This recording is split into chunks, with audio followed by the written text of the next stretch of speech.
The closer they got, pulling onto Hawkins Academy Road, where the dark smoke and flames were centered, the more it became clear that this was not a small brush fire, but some kind of inferno. Something was burning out of control. Pulling up to what they realized was a car engulfed in flames, the men got out of the van. As soon as they hit the outside air, they could feel the heat from the blaze push them back. One of them was already on his cell phone, calling the sheriff. Morgan County, Georgia, Deputy Sheriff John Eugene Williams took the call. The man on the other end of the line reported that there was a car on fire in the woods near Hawkins Academy Road. Someone needed to get the fire department out there immediately, before the woods burned out of control. There were trees on fire already. The ground was charred and flaming. Rutledge is a suburb of Madison. It is a deeply settled region of Morgan County. Lots of trees and dirt roads and farmland. Bucolic nothingness. It's rural, Deputy Williams later explained. There's a car on fire, the man said into his cell phone. Out here at Hawkins Academy Road. Damn kids probably messing around again. After all, it was still Friday night, unofficially speaking.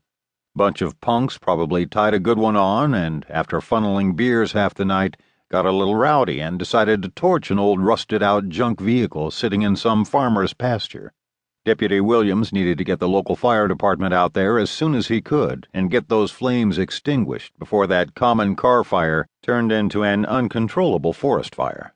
Then he'd have big problems on his hands. A headache the deputy surely didn't need or wanted to deal with. Thanks, Williams said. He was on it. Deep in the Georgia woods, standing there humbly among the flagpole-straight American beech trees, rotting leaves from the previous fall underneath your feet, you look up in the middle of the night and realize you are a witness to the immaculate grace of God's country, a blanket of diamonds sparkling against a perfectly black shawl of a sky that gazes back down at you.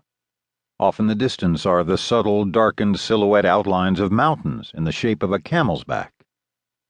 Rutledge, Georgia, as Deputy Williams seemed to imply, is just a blip on a GPS screen, with a population of 700. The town is located approximately halfway between Atlanta and Augusta.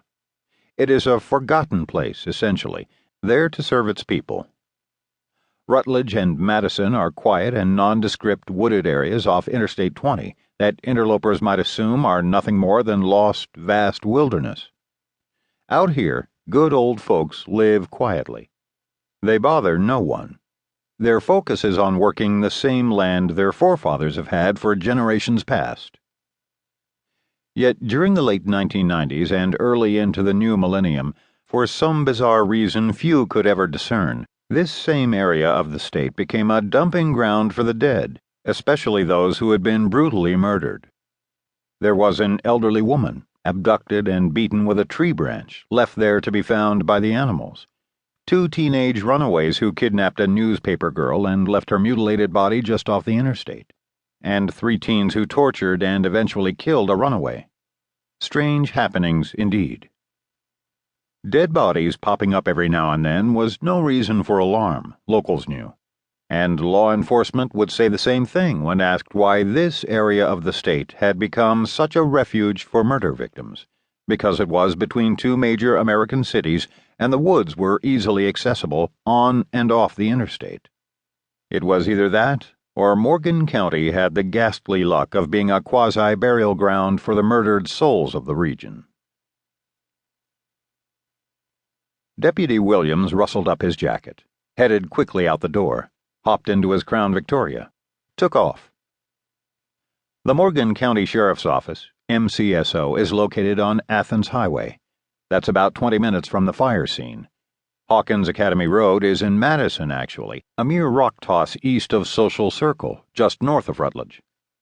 Looking at the road on a map, you can easily see why one might drop off Interstate 20 and on to Route 11, Covington Street, follow the train tracks toward Rutledge, then take that turn onto Knox Chapel Road and head toward Hard Labor Creek State Park, stopping off somewhere along the way to set fire to a vehicle. From a bird's-eye view, you can see how one might be drawn to this area.